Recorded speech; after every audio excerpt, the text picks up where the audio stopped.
Penglao Bahol scored a 29 out of 40 on my livability scorecard. Guess what? Bacolod scored a 31. It's got the new high score. But I want to be clear because these two cities have almost nothing in common. They're completely different, but yet they both scored pretty high. If you're the kind of person that feels like you need a beach or a tropical feel every time you walk outside your door, then Bacolod may not be for you. However, if you want overall livability, a big city feel, and lots of amenities and great restaurants, it might be right up your alley. So let me tell you exactly what Bacolod gets right and exactly what it doesn't. First, let's back up. Let's take a look at the scorecard. As you may know, I'm Ryan. I'm in the Philippines right now doing a livability review for 8 cities that are commonly recommended by YouTubers to expats for living in the Philippines. And I wanted an objective, consistent way to evaluate these cities relative to one another. So here are the categories. Bacolod is really the first city that I feel like you could have a real routine, a daily life where you're not sacrificing any one thing in particular.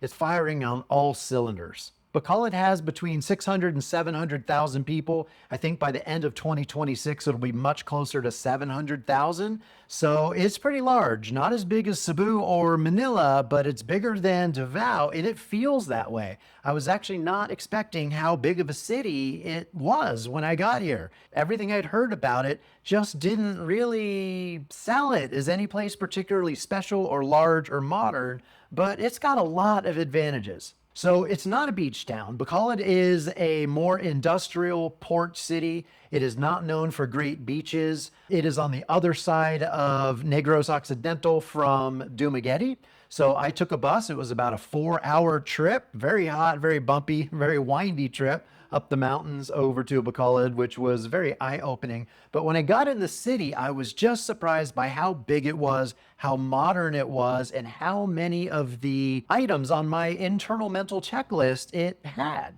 All right, so let's start, as usual, with cost versus lifestyle. In other words, housing. So as you can see from the table that I'm including here, whether you're looking at rentals or you're considering purchasing, which expats can't purchase houses, but they can't purchase condos, Bacolod stands out across all of the Philippines for affordability. It is about half the price of Cebu or Metro Manila and coming in lower even than Davao City. So if you look at this data, you'll see that the cost per square foot for rentals and for purchasing is just really low. So I'm giving it a 5 out of 5 stars. Because of the overall size, you have a wide variety of housing options, lots of condos, lots of apartments, lots of small homes for rent. A lot of the houses are older and are right in the barangays, so they may not be built quite to your Western standards, but I saw so many simple, basic, clean, functional houses for around the $200 per month mark, maybe $250. If you want a high-end condo with security and a pool and a gym and all that, yep, you're going to pay for it a little bit, up towards closer to $400 a month. But unlike BGC or Cebu, you're not looking at $600-700 a month. It's actually really affordable. So I think Bacolod, for value for your housing dollar, goes extremely far. Perfect score, 5 out of 5 stars. The next one is healthcare overall, and healthcare is pretty good. I'm giving it a 3 out of 5 stars. There are some major hospitals, and obviously because of the large population here, nearly 700,000 again, there's going to be a wide variety of options from small medical clinics, private hospitals, urgent care centers, and of course, major large hospitals with Western trained doctors that speak English. So in that regard, it is similar to Bohol or Panglao. You've got options. It's not going to be perfect. You're probably going to want private insurance, but if you have that private insurance, 99% of your healthcare needs can be met right in Bacolod. And for big traumas or very serious conditions, yes, you're going to probably want to go to a major city like Cebu or Manila. Because of Bacolod's location, it is not quite as quick to get to one of those 2 locations as it might be, say, for Dumaguete. The ferry ride's going to be longer, significantly longer, or better yet, you should take a flight that might add a couple $100 in expense each way to get to Cebu or Manila, but that is one of the trade-offs. But healthcare, I think, is reasonable for a city its size, and that's why I gave it 3 out of 5 stars. Infrastructure as well, also 3 out of 5 stars. And what I was really surprised about was the overall layout of the roads, the width of them, the quality of the roads, the sidewalks that run beside them. I'm going to include some B-roll and some still photos here from Google Maps so you can get a sense of that. Now, traffic is heavy. That is the downside. We'll talk about that in the next categories. But overall infrastructure is pretty strong. It is what you would expect for a major city in the Philippines. It is not crumbling. It is not chaotic like I felt like Cebu City was. There, the traffic generally moves. There's lots of stoplights. There's room for the most part for pedestrians to walk, for the jeepneys and the trikes to do their thing, and for cars to do their thing.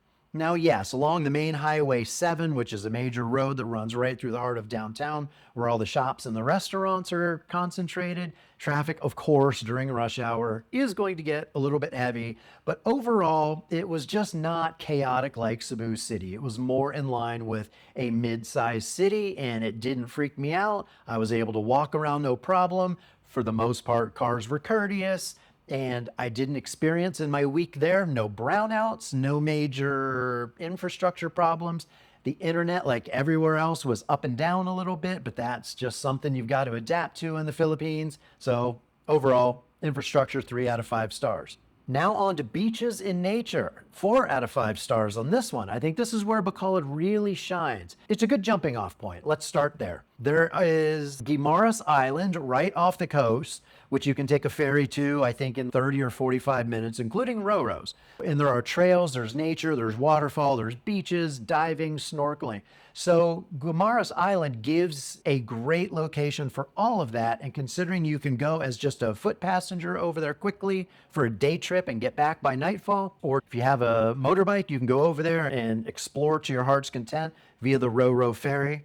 There are also just plenty of nature options on Negros Occidental. It's mountainous, it's green, it's lush. It is the Visayas, right? So everything you could want as far as places to hike, nature trails, rock climbing, waterfalls, lakes, rivers, streams, you name it, it's there within 20 or 30 minutes away. So overall, the number of nature and outdoor recreation options is outstanding. The only weak spot I would say is the beaches. Bacolod is not a beautiful white sand beach place like Alona Beach or Boracay or someplace like that. But there are some beaches within half hour that are not too bad that you'll learn to find and use. But mostly it's a port city with piers, wharfs, rocks, jetties, that type of a thing. So not a beach town like on Panglao, but that's the only drawback there. But I still think it gets 4 out of 5 stars because you're just completely surrounded by nature. The next one is modern conveniences versus the traffic that you have to deal with to find them. And I think this is where Bacolod also shines, and I'm giving it 4 out of 5 stars in this category as well. The main modern convenience is the shopping. They have great malls, an SM City Mall right in the heart of downtown where the aircon works great.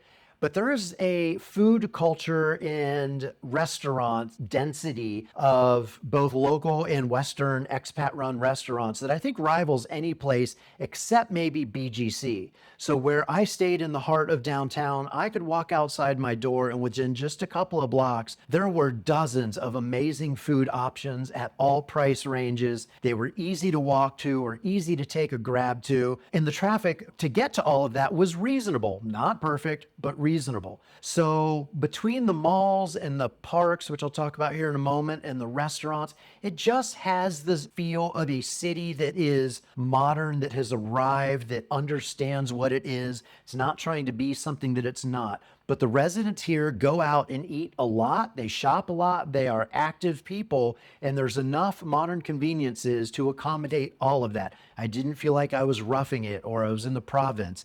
It was the big city niceness that I was hoping to find in Cebu City, but didn't. I found it in BGC, but the expense there is high. So if you want city feel, but without the crazy expenses, I really think that Bacolod hits that sweet spot. Okay, let's talk about the vibe overall. I'm going with 4 out of 5 stars. This is my most subjective category, and it's what kind of lifestyle will the place give to you? And I think it's got all of it, firing on all cylinders. So except for the beachiness. But aside from that, if you need to be near the water, if you need to have an ocean view, that's available. If you love hiking and waterfalls and nature and the rivers and the streams and the swimming and all of that, tons of it around.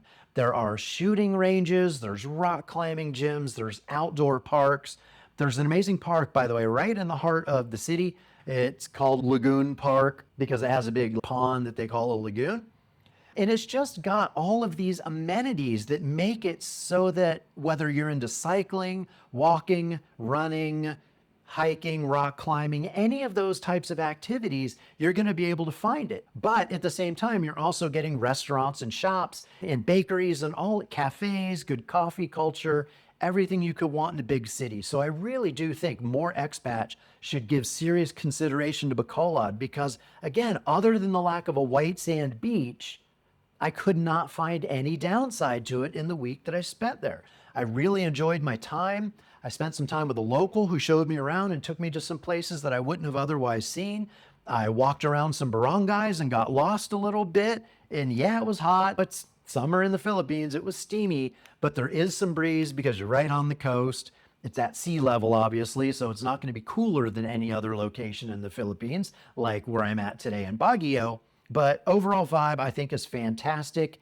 And it has walkability, joggability, outdoor fitness stations, places to walk near the water, all of that. So I'm giving that 3 out of 5 stars. So if you're a fitness enthusiast, but also likes good food and shopping and modern amenities, it just has all of that. You can't go wrong. So overall value, I'm going with 4 out of 5 stars, which is the highest I've rated any place on this list so far of the 8-city tour. So with that 4 out of 5 score, that brings us to a grand total of 31 out of 40.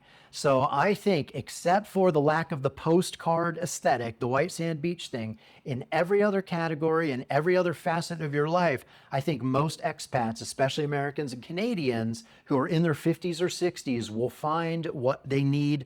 They will be able to do the outdoorsiness that they come to expect with the Philippines. There are plenty of single people if you're still single and want to date. If you like to party at night and go to clubs and dance and drink a lot, that's certainly an option. It's a university town as well with many universities, so there's a young vibe with many students there. It's got a constant turnover of people, so there's always something being built and fresh energy coming in. A lot of construction going on with new condos.